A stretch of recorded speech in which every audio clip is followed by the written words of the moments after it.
Hello friends. Last video में मैंने आपको उत्तराखंड के एक डाउरी डेथ केस के बारे में बताया था, जहां पर यूट्यूब में काफ़ी लोगों ने मुझे कमेंट किया, इंस्टाग्राम पर तो एक दो लोगों ने रीपोस्ट भी किया। तो मुझे समझ में आ गया कि लोग इस बात से रिलेट कर रहे हैं जो मैं आप लोगों के सामने रख रही हूँ। उसी बात को कंटिन्यू करते हुए आज मैं आपको एक नए कॉन्सेप्ट के बारे में बताती हूँ, जिससे आपकी लाइफ बहुत बेटर हो जाएगी। अगर आप मैरिड हैं या फिर रिलेशनशिप में हैं तो ये बात आपको समझनी बहुत ही इंपॉर्टेंट है।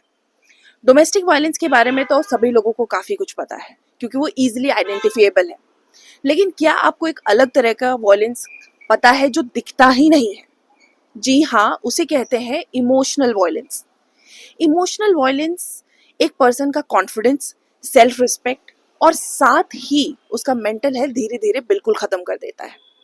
तो आज मैं आपको 5 रेड फ्लैग्स बता रही हूँ, जिसको पहचान कर आप अपनी लाइफ बेटर कर सकते हैं और इस इमोशनल वायलेंस से खुद को बचा सकते हैं।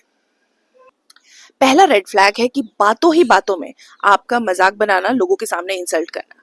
जी हाँ, अगर आपका पार्टनर या स्पाउस लोगों के सामने, गेस्ट के सामने बार बार आपके लुक्स, फैमिली या फिर एजुकेशन को लेकर मजाक करता है और हंस के फिर कह देता है कि अरे यार मैं तो मजाक कर रहा था, तो आपको ये जानना जरूरी है कि ये एक दो बार हो गया तो चलेगा, लेकिन अगर कहीं ये पैटर्न बन रहा है, बार बार ये चीजें हो रही है, तो आपको या तो इसके लिए बात करनी चाहिए, बाउंड्री बनाना चाहिए और साथ ही आइडेंटिफाई कर लेना चाहिए कि कहीं एक तरह का इमोशनल अब्यूज तो नहीं है।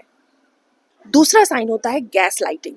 अगर आपका पार्टनर आपसे ये बार बार कहता हो कि प्रॉब्लम तुम ही हो, तुमको कुछ याद नहीं रहता, अरे यार मैंने तो वो तुम्हें बताया था, लेकिन एक्चुअली में उसने वो कुछ नहीं बताया, इन सब चीजों से आप खुद पर ही डाउट करने लगते हो और इसे ही गैस लाइटिंग कहते हैं और ये एक इमोशनल अब्यूज का तरीका है।